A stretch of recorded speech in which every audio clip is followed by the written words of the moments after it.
Para la tercera convención de estudios de educación emancipadora y pedagogía crítica de la Universidad Bolivariana de Venezuela, vamos a presentar una conferencia del coronel Pompeyo José Torrealba Rivero, nacido en Barquisimeto el 1 de febrero de 1946, quien es coronel del Ejército, 33 años de servicio ininterrumpidos en la Fuerza Armada Nacional Bolivariana, graduado en el año 1969, retirado en 1999, cuando, ante el llamado a la Asamblea Nacional Constituyente, se dispuso a presentar en la discusión de la nueva Carta Magna todo su conocimiento con relación a años de investigación iniciados en la vida militar y desarrollados hasta las raíces más profundas del contenido histórico, jurídico, sociológico, antropológico de la realidad del territorio que nos fue despojado por el imperialismo inglés, que es el que constituye el Esequibo como parte del estado del Tamacuro y parte del estado Bolívar. El coronel Pompeyo Torrealba es autor del libro A un siglo del despojo, la historia de una reclamación, parte del conjunto de actuaciones que ha venido desarrollando durante muchos años es la creación en el año 1986 del Movimiento Nacional al Rescate de los Esequibanos y del Esequibo, y en el año 2004, como una idea resultante del libro A un siglo del despojo, está la creación de la Misión Esequibo, hoy Gran Misión Esequibo. Para la Universidad Bolivariana de Venezuela, el coronel Pompeyo Torrealba, profundo conocedor del Esequibo, quien nos hablará con relación a la pasión que durante mucho tiempo le ha ocupado y que sigue desarrollando en beneficio del Estado venezolano para la recuperación de este territorio, parte de la República Bolivariana de Venezuela.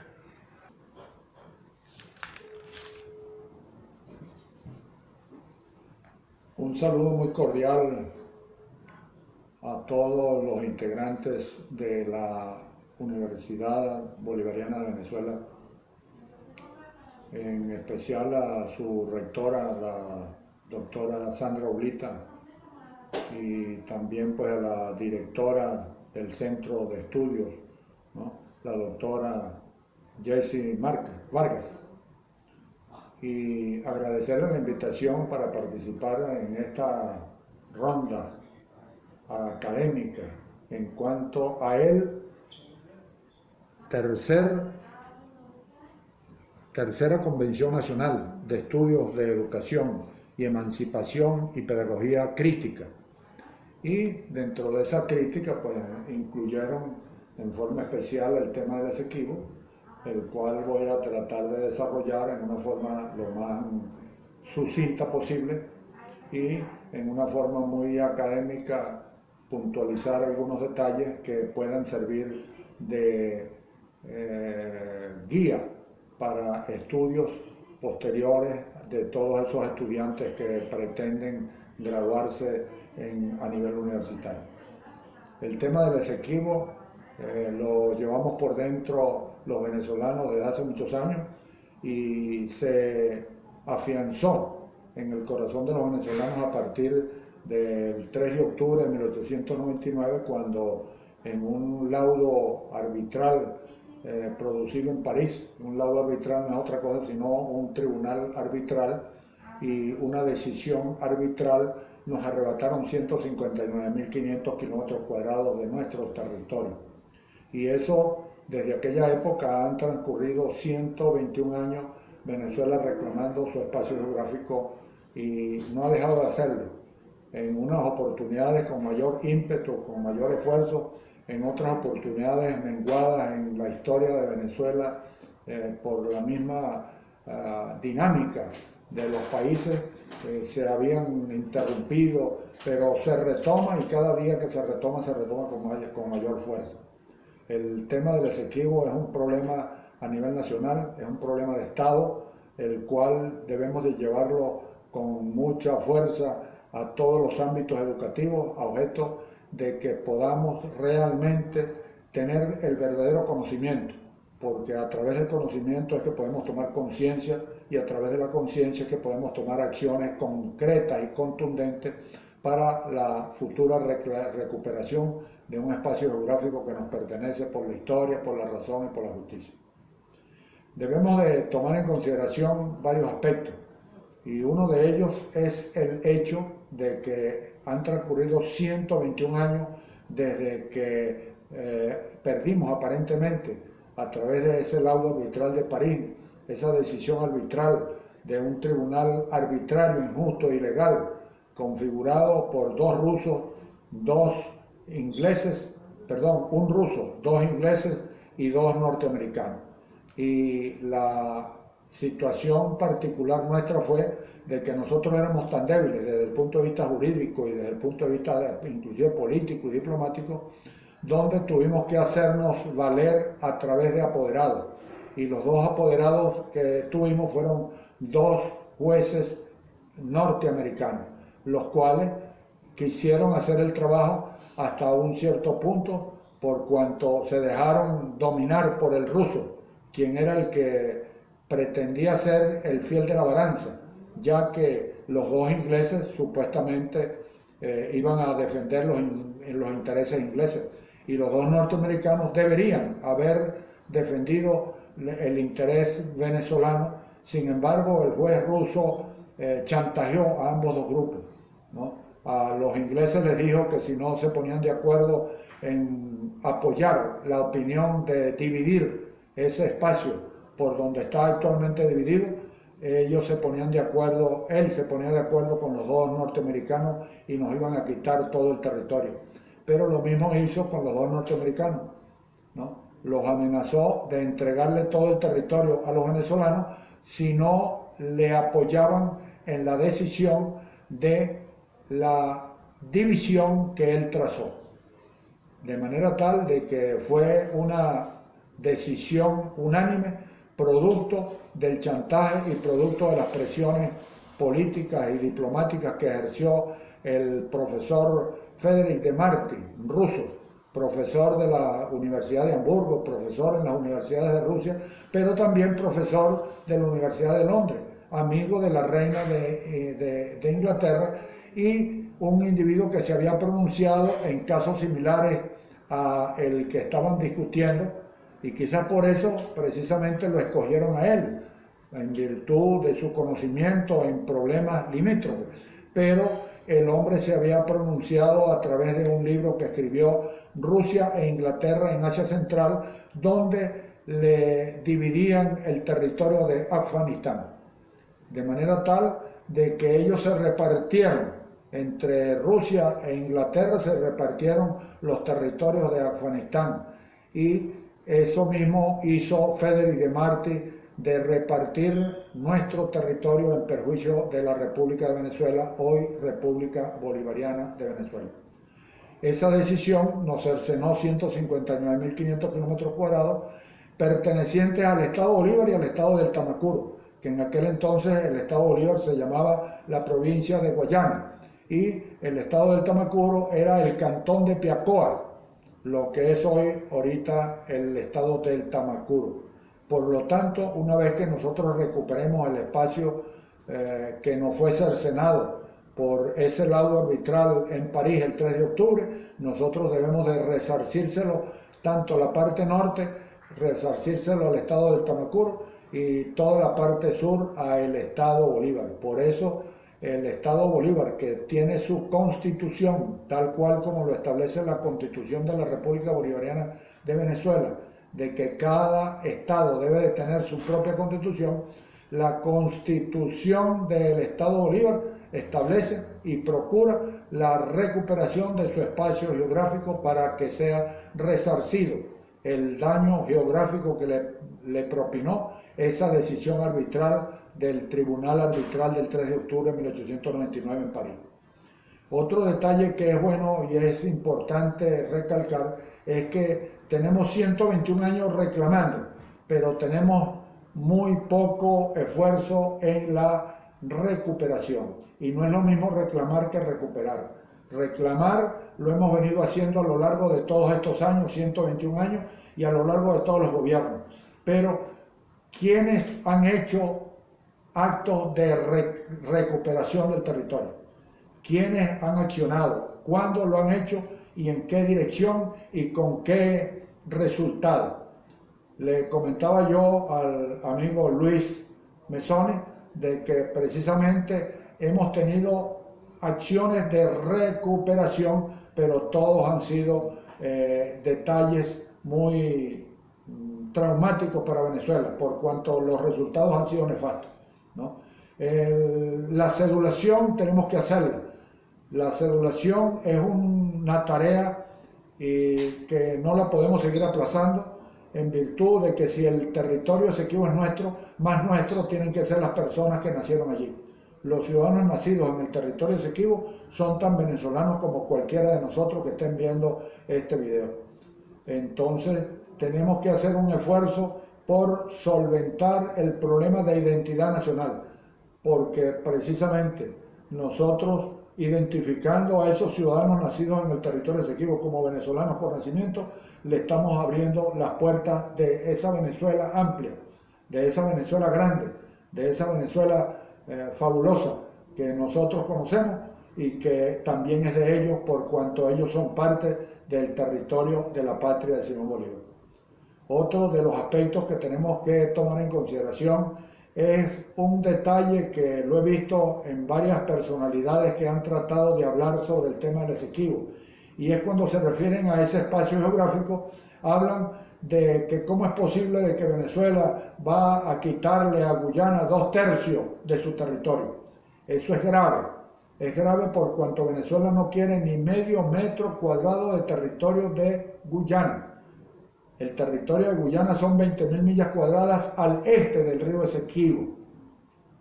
Lo que nosotros reclamamos es 159.500 kilómetros cuadrados al oeste del territorio Esequibo, que es una cosa totalmente diferente. El territorio de Guyana proviene de la compra que hizo Inglaterra a Holanda y le compró los establecimientos de Demerara, Berbice y Esequibo, pero los tres establecimientos que vienen siendo bienhechurías que le compraron los ingleses a los holandeses, lo documentaron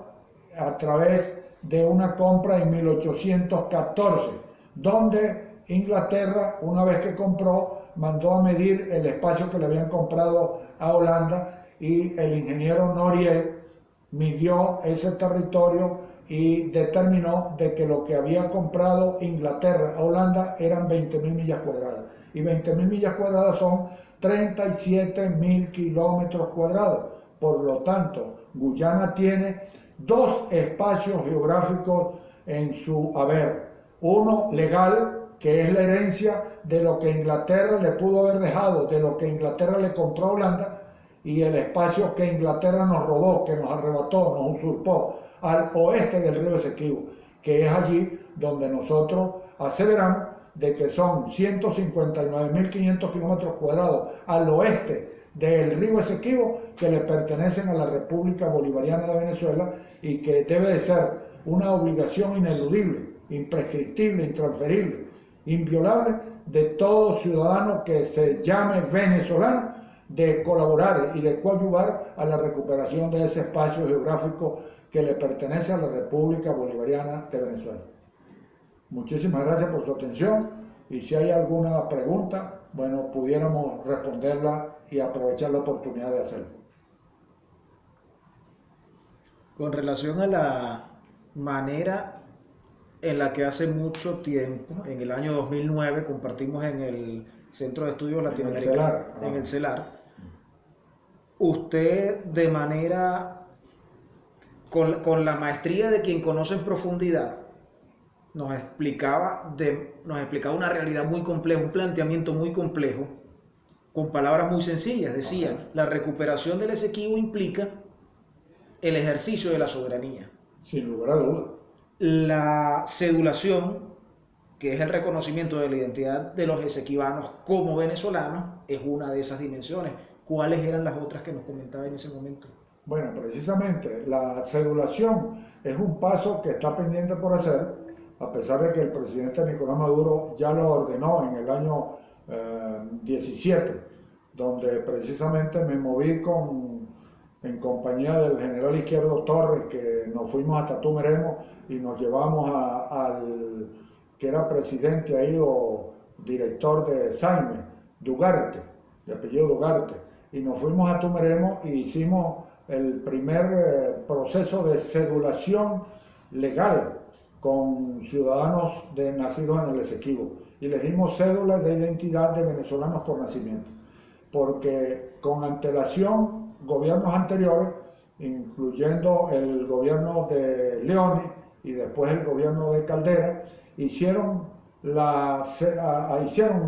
procesos de cedulación, pero le daban cédulas de identidad a esos ciudadanos como naturalizados, es decir, que estaban reconociendo que el Esequibo no era nuestro, porque una cédula de naturalizado se le da a un extranjero que solicite la naturalización.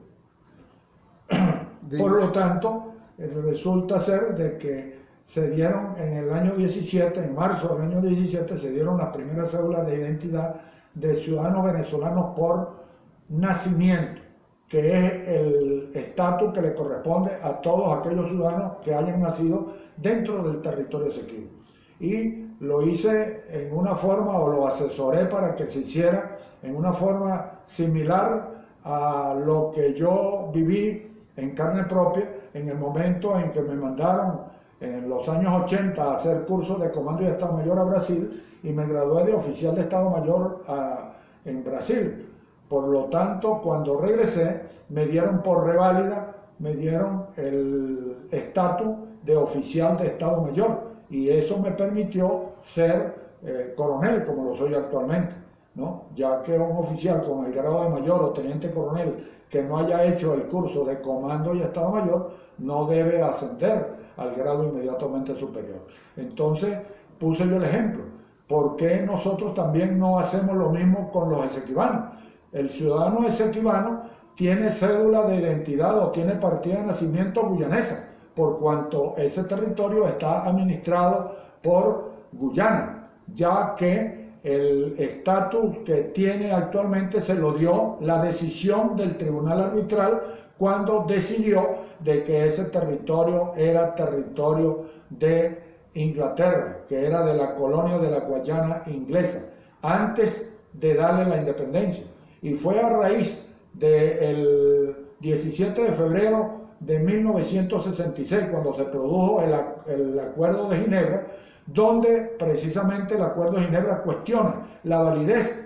del laudo arbitral de París, pone en entredicho la veracidad y la vigencia del laudo arbitral de París, que es el actual problema que tiene planteado Guyana ante la Corte Internacional de Justicia, que anda buscando el apoyo de la Corte Internacional de Justicia para darle absoluta validez al laudo arbitral de París, por cuanto Venezuela, a partir del 17 de febrero de 1966,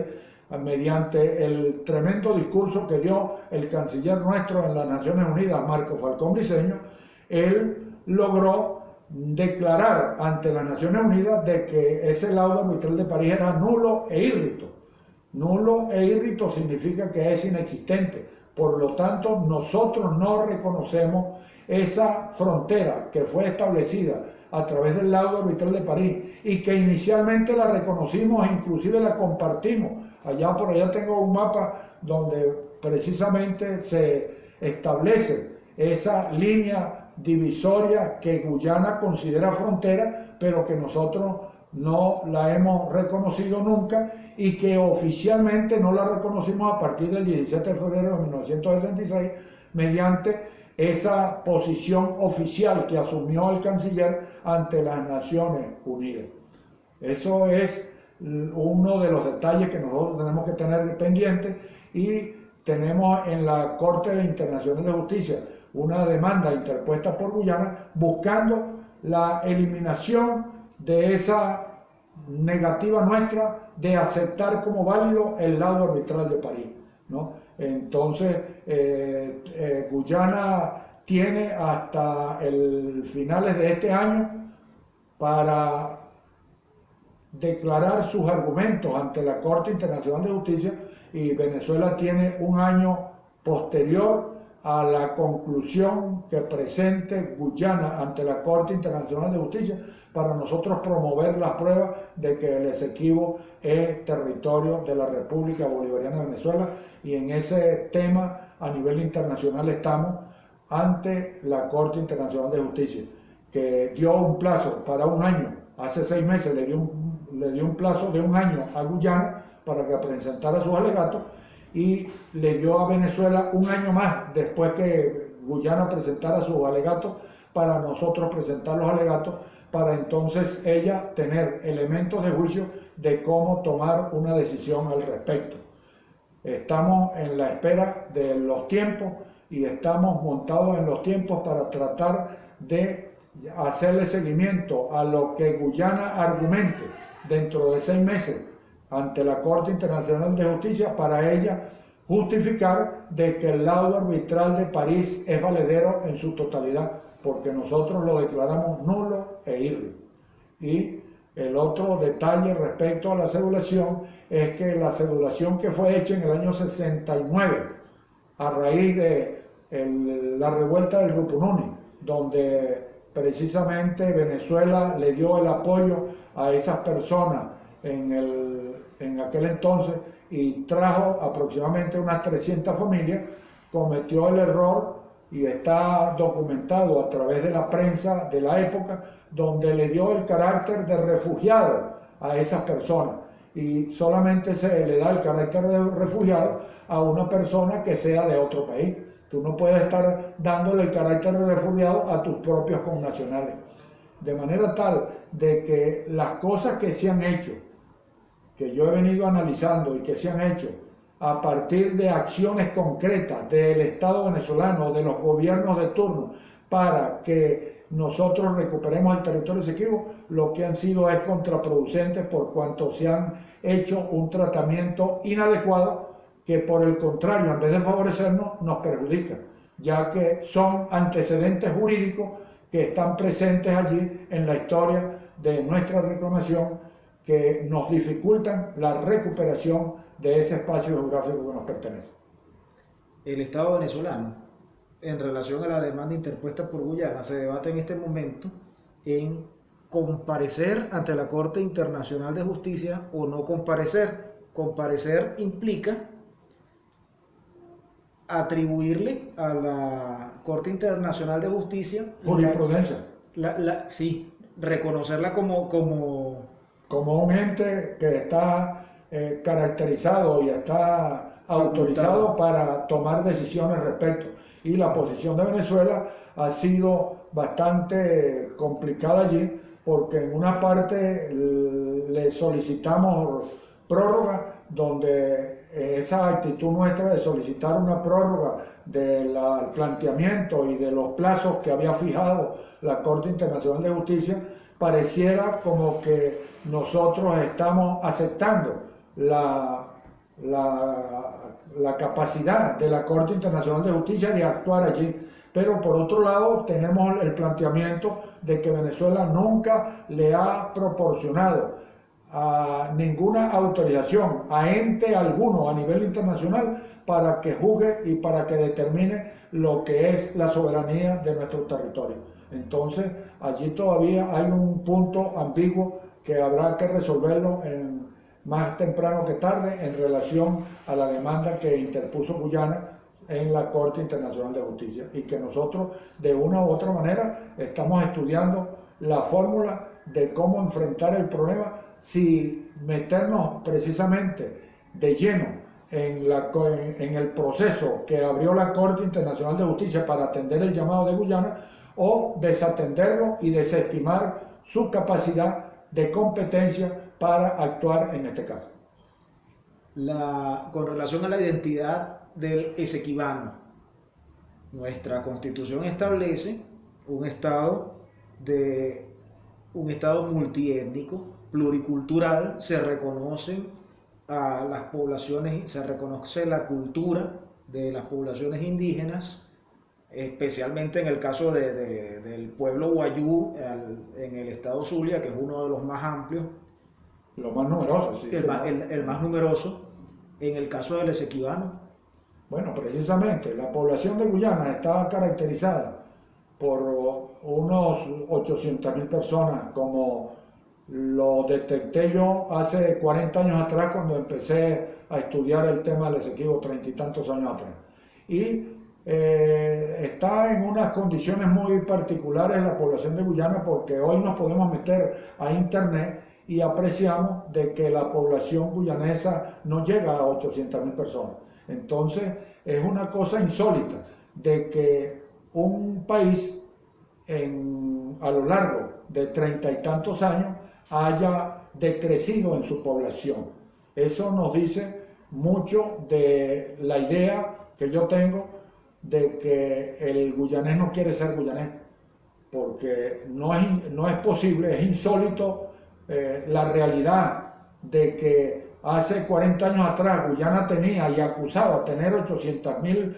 almas y hoy acusa en internet que tiene 778.000. ha disminuido. Ha disminuido. Entonces tiene un índice de crecimiento negativo. ¿Cómo es que un país en 40 años no haya aumentado su población? No tengo conocimiento de país alguno, de los 200, 202, 203 países que existen en el mundo, a pesar de que en las Naciones Unidas están registrados 195, 194, ¿no? Pero los países del mundo, hay algunos que no están reconocidos por las Naciones Unidas, sin embargo existen, ¿no? Los países, a veces pensamos de que son muchos los países que hay en el mundo, pero no, son 200. Yo lo redondeo a 200 porque hay unos que hablan de 202, 205 y hay otros que hablan de menos de 200. Entonces yo lo redondeo de que hay 200 países en el mundo. De esos 200 países que hay en el mundo, yo no conozco ningún otro que tenga un índice de crecimiento negativo. Entonces estamos en presencia de un país donde sus ciudadanos no quieren ser de ese país. Y eso nos favorece, porque eso es falta de identidad, falta de nacionalismo, y nosotros tenemos que llenar esa falta de nacionalismo de los ciudadanos nacidos en el territorio Esequibo con el nacionalismo venezolano. Y no hay otra manera de hacerlo sino acercándonos, conociéndolos, enamorándolos y después logrando penetrar hacia sus entrañas a objeto de que ellos conozcan y sepan de que ellos son tan venezolanos como tú o como la mayoría de las personas que nos están viendo y escuchando. Entonces necesitamos crear programas como este que estamos haciendo, en donde demos a conocer la realidad de nuestro territorio Esequibo, porque a través del conocimiento creamos la conciencia, y a través de la conciencia es que podemos generar acciones concretas para la recuperación de un espacio geográfico que nos pertenece por la historia, por la razón y por la justicia. Al cierre, Coronel Torrealba, le pregunto, usted como hombre formado en las armas, nos dice que la vía para la recuperación del Esequibo es no la confrontación, sino el enamoramiento,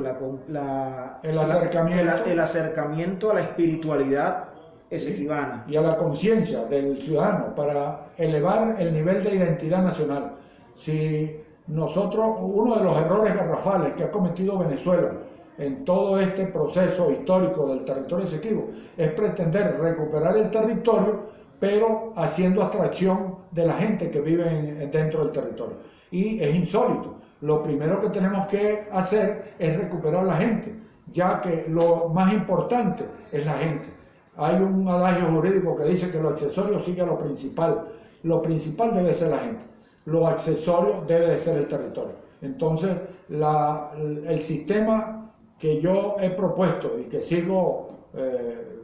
difundiendo es que para nosotros recuperar el mar necesitamos tener tierra, y para nosotros tener territorio necesitamos primero recuperar a la gente.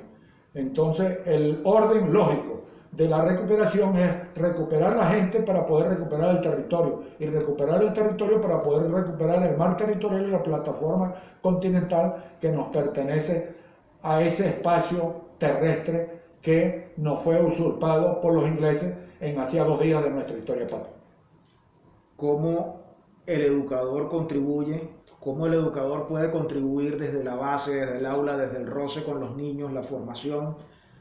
para la valoración tanto del territorio como la identificación con el En aquella oportunidad que nos vimos por allá en el CELAR, creo que les repartí un tríptico. Yo te voy a dar un tríptico también, o te voy a dar varios trípticos para que tú te los lleves y para que los reproduzcan y para que cada ciudadano, al nivel que sea, aprenda las 14 preguntas y las 14 respuestas que están allí en ese tríptico, ¿no? Es necesario tener un conocimiento básico que pueda darnos respuesta a 5 preguntas y a 5 interrogantes básicas y fundamentales en el conocimiento del territorio Esequibo. Nosotros tenemos que saber qué es el Esequibo. Nosotros tenemos que saber por qué el Esequibo es nuestro. Tenemos que saber la historia real y saber por qué aparentemente perdimos el Esequibo. Y tenemos que darnos respuesta de por qué no lo hemos recuperado. Y la pregunta y la respuesta de las 1000 lotes. ¿Qué tenemos que hacer para recuperar el territorio? Entonces, dándole respuesta a esas 5 interrogantes, uno puede tener o puede tomar conciencia de la realidad del tema del Esequibo y podemos coadyuvar a difundir el conocimiento, que es la parte más importante que puede tener un profesor, un maestro, un académico, de difundir el conocimiento. Porque a través de la difusión del conocimiento es que podemos tomar conciencia, y a través de la conciencia es que podemos tener acciones concretas para la recuperación de ese espacio geográfico. Muchas gracias, coronel. Un saludo cordial a toda esa VB